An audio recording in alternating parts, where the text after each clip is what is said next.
And, you know, it's just something that really needs and has to change. The TV dinner. I'm Rajesh Barnabas, and I'm here with Pam Barali and Libby Ford.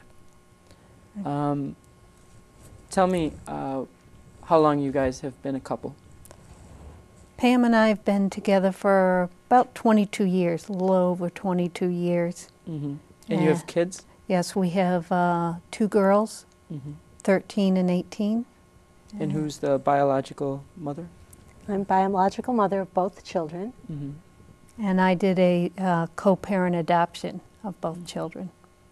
So there's some impediments society-wise first, and then we'll talk about politically. What kind of backlash have you seen with your extended family, or have they been accepted of this? I think in general we've been very well accepted, and when the girls were little, we were very careful about the situations we put them and ourselves in. Our oldest daughter, Emily, did have a little girl tell her when she was in kindergarten that she couldn't have 2 mommies. That was stupid. But the teacher came along and said, yes, she can, and she does. So we were very open with within the school and the people in the community. But I think the reason for that is that we spend a lot of time looking for the right school, looking for the right pediatrician, making sure that the church we went to, that we would be comfortable with the church and they would be comfortable with us, because we didn't feel it was fair to our kids to have all this negativity around them without them understanding why. So we had to do much more than a heterosexual couple. We had to do a lot more homework to protect our kids and to put them in a healthy environment. Just like we had to spend a lot of money to do the co-parent adoption, and we did special wills and things like that to try to maximize the legal protections and the things that automatically flow to a married couple. We had to, essentially, we had to pay to try to get as close as we could to what a married couple could get, to get that down on paper in as legalistic terms as possible in the event that something very bad happened to either Pam or I, illness, death or whatever. Yeah, so early on, because this adoption took place probably about 13 years ago.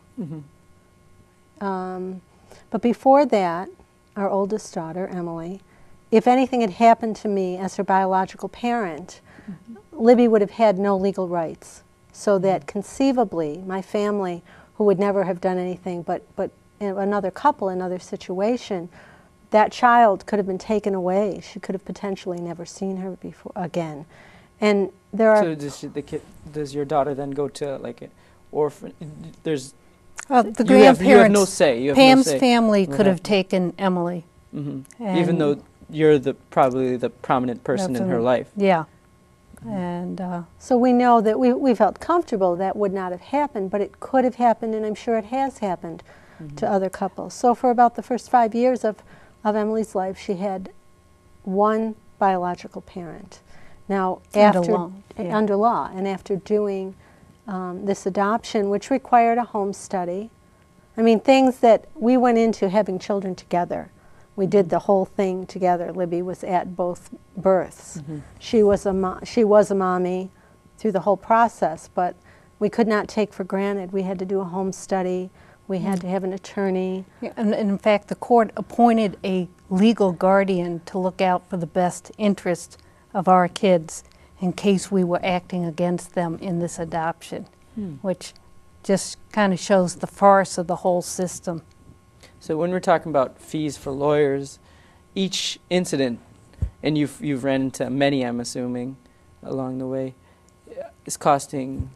Well, before I have always stayed at home with the kids. That's just a choice we've made, and Libby has worked.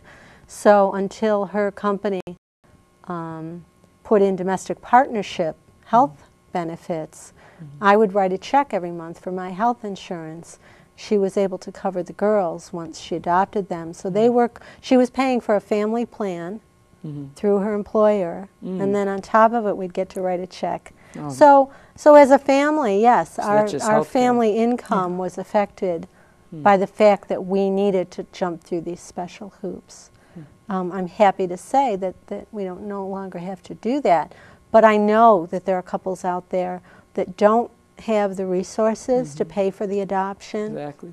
Or don't work for a forward-looking employer like I do.